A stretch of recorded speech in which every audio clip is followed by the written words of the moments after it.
The sky was darker than usual that evening. Cities across the world buzzed with their normal life, unaware of the danger approaching. Birds flew hurriedly to their nests, and the wind carried a strange, cold whisper. Nobody could see it yet, but something was coming. Something enormous, miles above, in the black void of space. A fleet of alien ships moved silently. They were huge, more massive than any human imagination could hold. Their metal skin glimmered like dark steel, and their engines emitted a faint, eerie hum. These were not explorers. These were destroyers. They had a mission, and their target was clear. Earth down below. In a quiet town, a young man named Ethan walked home from work. He was ordinary in every sense. Brown hair, plain clothes, and eyes that carried curiosity more than fear. He loved to watch the sky, always wondering if humans were truly alone in the universe. Tonight, the sky seemed wrong. Suddenly, a deep shadow passed over him.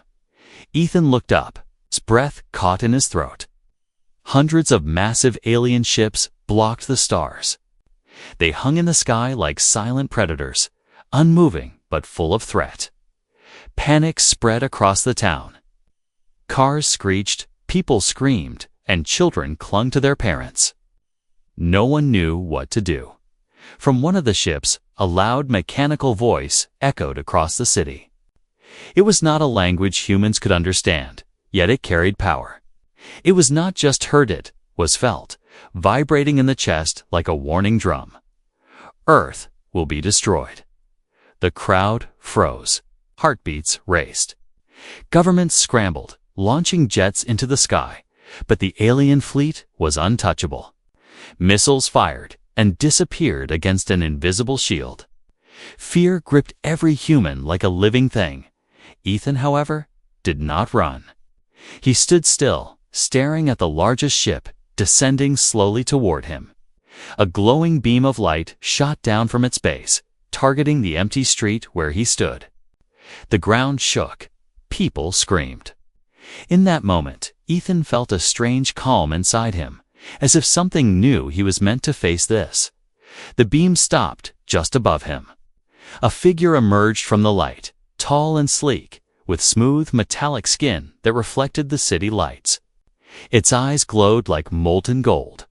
The air vibrated with its presence. Humans around Ethan gasped and hid, but he did not move. The aliens spoke not with words, but through thoughts that echoed inside Ethan's mind. Human, why do you exist? Why do you speak? Ethan's knees shook slightly, but he answered aloud, because he felt compelled. I speak because I am alive. I exist. The alien paused. Around them, humans held their breath. No one knew what would happen next. The alien's head tilted slightly, almost in curiosity. You are different, it said, still inside Ethan's mind.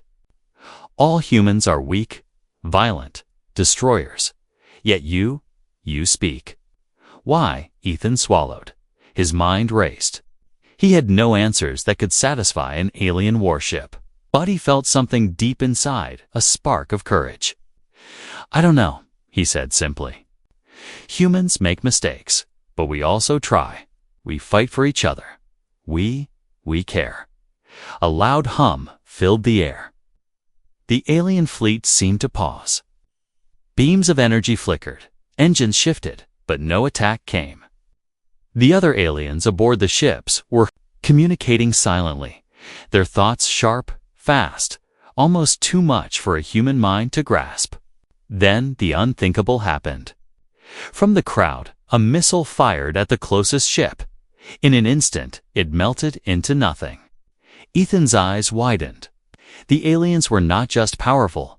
The alien in front of Ethan spoke again, calm but firm. Your world is fragile. Your people, meaningless.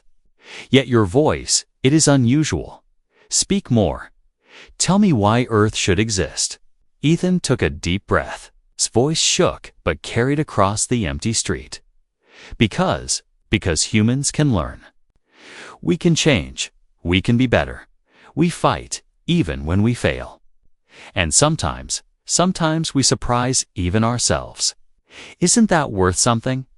The aliens stared at him. No words came, only the silent thrum of thought. Around them, humans watched, frozen. Ethan's words hung in the air like fragile hope. Suddenly, one of the ships moved closer, lowering a massive claw toward the ground. The people screamed, and Ethan felt the heat from the alien energy. Yet, the alien hesitated. It seemed confused, uncertain. "You are brave," it finally thought to him. "Curious, different. Perhaps your kind is worth observing." Ethan felt relief, but he knew this was only temporary. He looked at the alien's glowing eyes. "Then, you will spare us?" he asked. The alien's head tilted. "Not forever, but for now." With that, the massive ships slowly ascended back into the dark sky. Engines hummed, lights dimmed, and within minutes, the threat was gone. People cheered, but Ethan didn't smile. He knew this was only the beginning. Something had changed, yes, but he had just begun to understand the stakes. As the crowd celebrated, Ethan looked at the sky, thinking about the words he had spoken. He felt a strange connection to the alien, a silent understanding that would not leave him. The world had been spared, but at what cost? And would humans be ready if the aliens returned? Night fell. The city was quiet again, but Ethan could still hear the faint hum of the alien fleet in his mind. A war had not started, yet had already begun. The first battle had been won with words. But the war for Earth was far from over. And somewhere in the darkness of space, the alien leader watched, thinking, "This human is different. We will see what he can do."